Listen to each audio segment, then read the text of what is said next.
In the beginning was silex, then bronze, then iron. Today,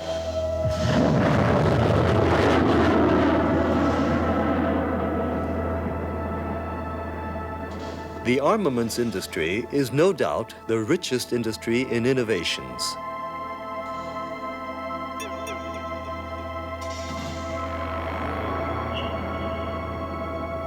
France, whose concern is assuring her own defense, must be endowed with the most modern weapons to counter enemy threats. That is why the French Defense Ministry, and more particularly the General Armaments Delegation, have given priority to research. Research on materials is of special interest because mastery in this field directly conditions the superiority of weapon systems. It could even be termed a sort of technological key. Thus, the Materials, Technologies, Structures Group of the Research, Studies and Techniques Directorate's Research Service has lent its support to fields in which the DGA is often considered a pioneer. Group action is mainly governed by contracts with outside organizations, university laboratories, industrial laboratories, DGA laboratories, or those under its supervision. The Defense Ministry accounts for more than 1/3 of research and development expenditures devoted to materials. Group 8 activities are essentially six-fold. They deal with metallic materials, organic and composite materials, ceramic materials, tribology, non-destructive tests, and structural calculations.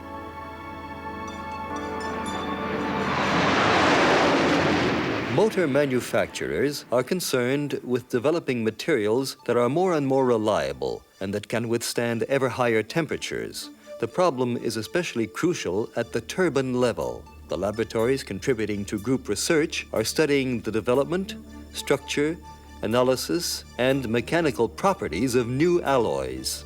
Phase equilibrium diagrams obtained by thermodynamic calculations should prove of great assistance to metallurgists in the optimization of mixtures and thermal treatments. Creep resistance, eliminating joints between grains, orienting crystallization, as in Kotak alloys. Superalloys with the nickel base are even adequate for manufacture of monocrystalline turbine blades. Turbine discs, on the contrary, call for a fine-grained, homogeneous structure. Powder metallurgy will become necessary for the development of these new alloys.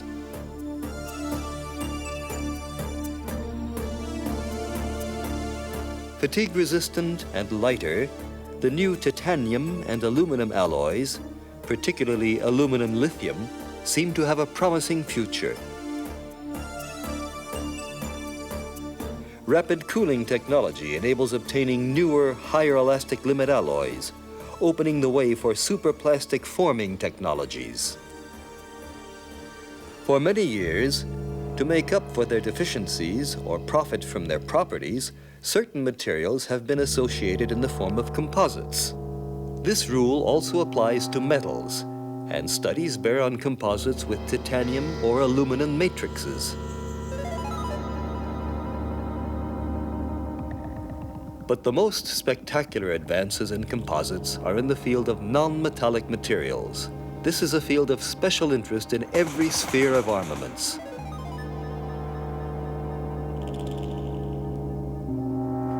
In the carbon fiber sector, fundamental research has netted brilliant results which should back up new industrial research.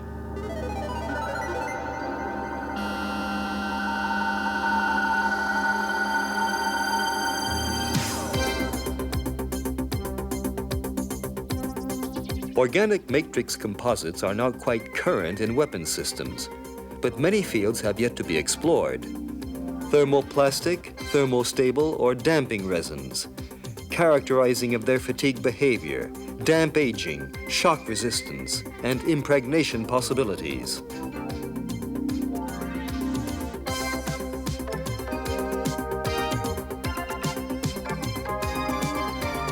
Although they boast exceptional qualities, organic or composite materials are not suited for mechanical assembly. The important adhesives and bonding sector is therefore undergoing considerable research under contract.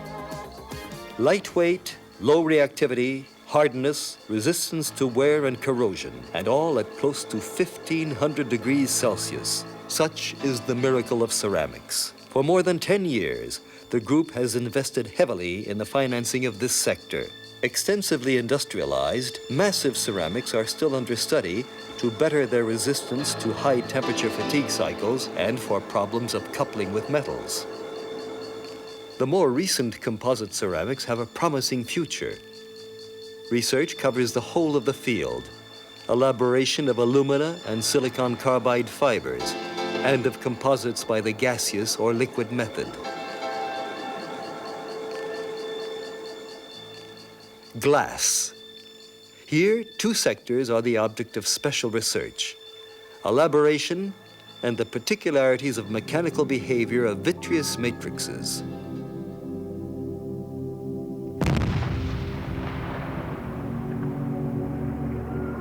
If God created materials, the devil invented surfaces. The development of materials inevitably goes hand in hand with the study of interactions occurring when they are in contact.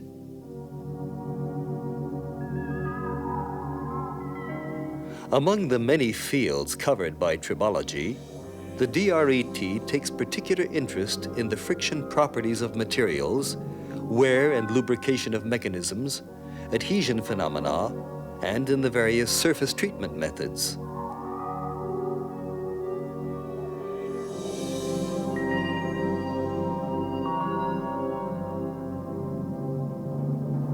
For this, original analysis means were developed, such as roller machines and devices to measure the mechanical properties of oil films.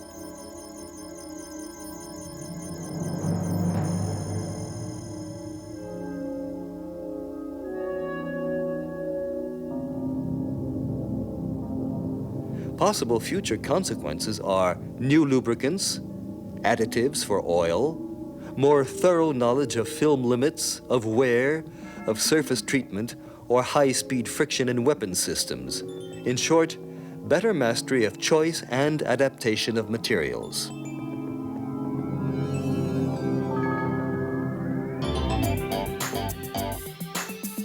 Optimization of design, precision of reliability predictions. Today, definition and industrial production of a structural component call for the creation of elaborate mathematical modeling. Research is centered on improved calculation methods and new analysis and testing means, enabling validation of mathematical simulations of material and structure behavior.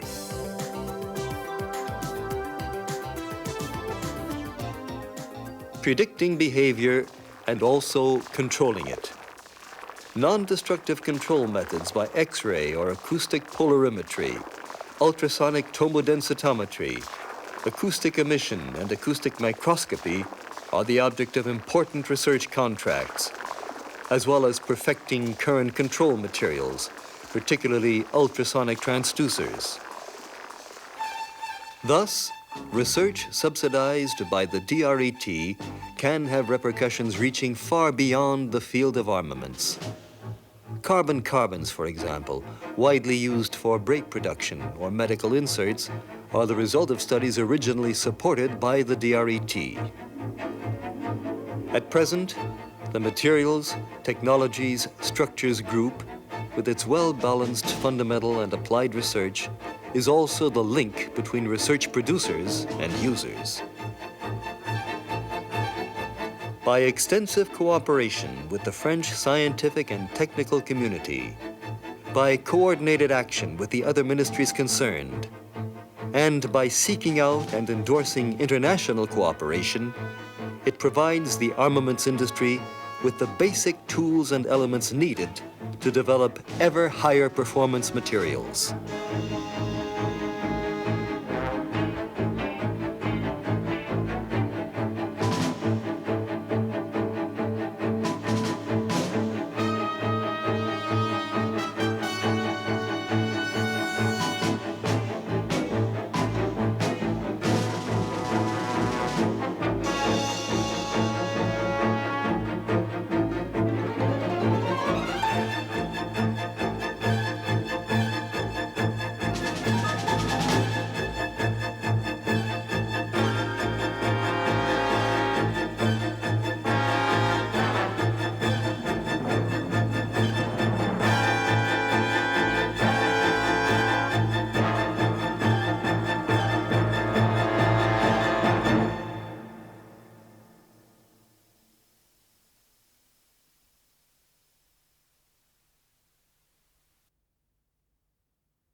commencement, il y eut le silex, puis le bronze, puis le fer.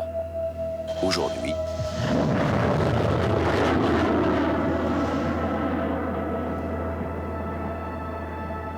l'industrie d'armement est probablement celle qui génère le plus d'innovation.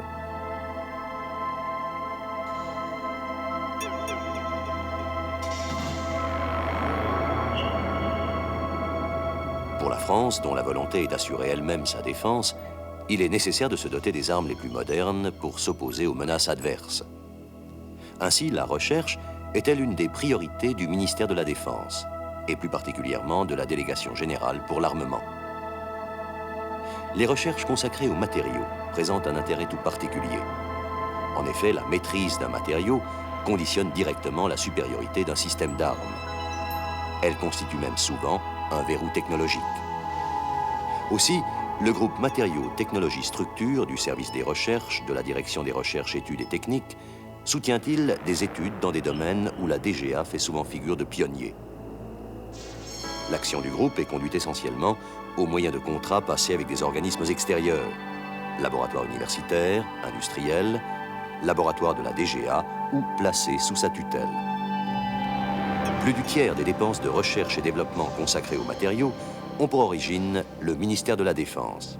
Les activités soutenues par le groupe 8 sont essentiellement orientées autour de 6 thèmes. Les matériaux métalliques, les matériaux organiques et composites, les matériaux céramiques, la tribologie, le contrôle non destructif, le calcul des structures.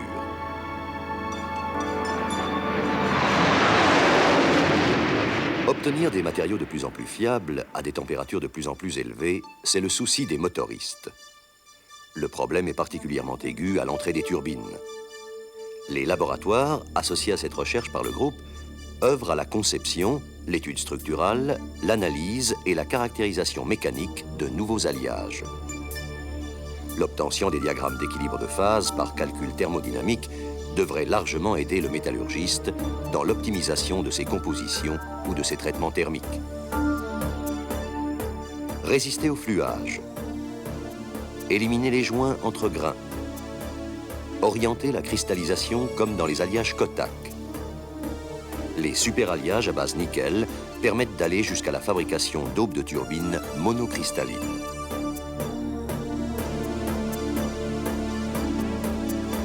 Les disques de turbine, au contraire, exigent une structure de grains fins, homogène. La métallurgie des poudres va s'imposer pour la mise en œuvre de ces nouveaux alliages.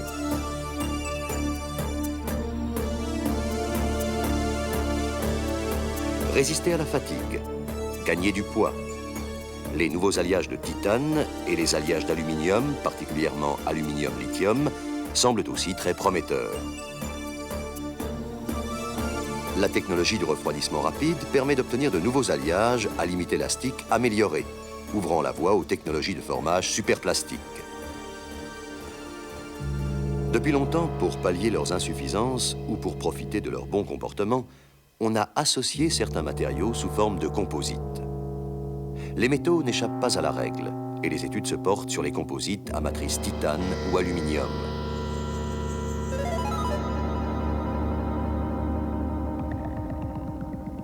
C'est dans le secteur des matériaux non métalliques que les composites ont fait leur plus spectaculaire percée.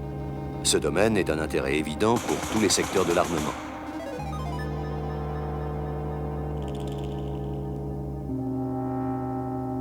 Dans le domaine des fibres de carbone, les recherches fondamentales ont obtenu des résultats brillants qui devraient soutenir les travaux industriels naissants.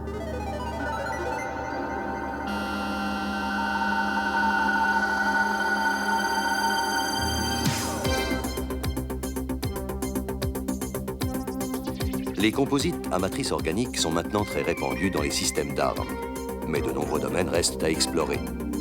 Résines thermoplastiques, thermostables ou amortissantes, caractérisation de leur comportement en fatigue, vieillissement humide, résistance au choc, possibilité d'imprégnation.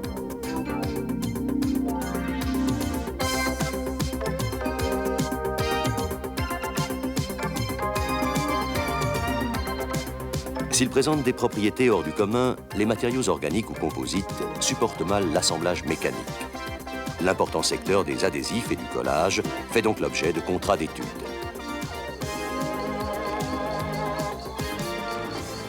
Être léger, peu réactif, dur, résistant à l'usure et à la corrosion, tout cela à près de 1500 degrés, c'est le miracle des céramiques. Depuis plus de 10 ans, le groupe y consacre une partie importante de ses financements. Largement industrialisées, les céramiques massives sont toujours étudiées pour l'amélioration de leur comportement en fatigue cyclique à haute température et pour les problèmes de liaison avec les métaux. Plus récentes, les céramiques composites ont un avenir prometteur. Aussi, les recherches embrassent-elles tous leurs domaines. Élaboration des fibres alumine et carbure de silicium, élaboration des composites par voie gazeuse ou par voie liquide.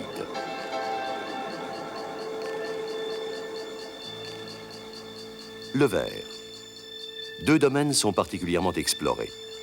L'élaboration et les particularités du comportement mécanique des matrices vitreuses.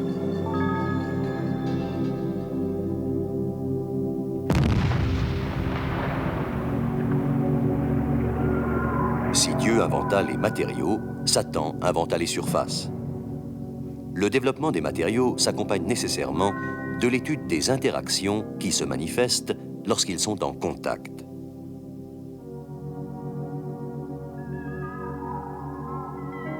Parmi tous les domaines couverts par la tribologie, la DRET s'intéresse plus particulièrement aux propriétés de frottement des matériaux, à l'usure et à la lubrification des mécanismes, aux phénomènes d'adhésion et aux différentes méthodes de traitement de surface.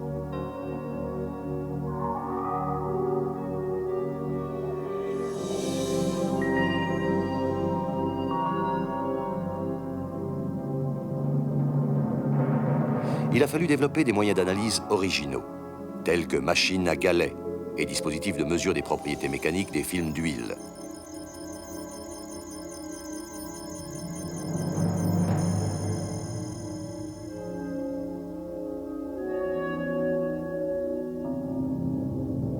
Retombées possibles, création de lubrifiants, d'additifs pour les huiles, connaissance approfondie des films limites, du rodage, des traitements de surface ou des frottements à très grande vitesse dans les systèmes d'armes.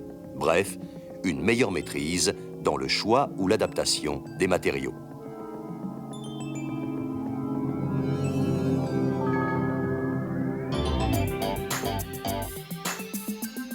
Optimisation de la conception, précision dans la prévision de fiabilité.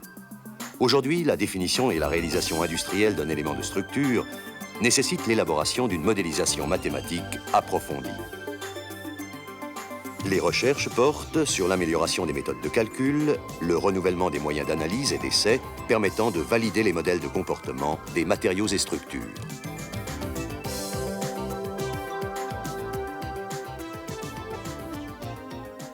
Prévoir le comportement, le contrôler aussi. Les méthodes de contrôle non destructif par polarimétrie rayon X ou acoustique, tomodensitométrie à ultrasons, émission acoustique, microscopie acoustique, font l'objet de contrats d'études importants. De même que le perfectionnement des matériels de contrôle utilisés, particulièrement les transducteurs ultrasonores. Ainsi, les recherches subventionnées par la DRET peuvent-elles avoir des répercussions au-delà de l'armement. Les carbone-carbone, par exemple, largement utilisés pour la production de freins ou d'inserts médicaux, ont pour origine des études soutenues par la DRET. Maintenant, un juste équilibre entre recherche fondamentale et recherche appliquée, le groupe Matériaux, Technologies, Structures constitue en outre le trait d'union entre les producteurs de recherche et les utilisateurs. En s'appuyant largement sur l'ensemble de la communauté scientifique et technique nationale, en coordonnant ses actions avec celles des autres ministères concernés, en recherchant et en favorisant les coopérations internationales, il apporte à l'industrie d'armement les matériaux et les outils de base dont elle a besoin pour développer des matériels toujours plus performants.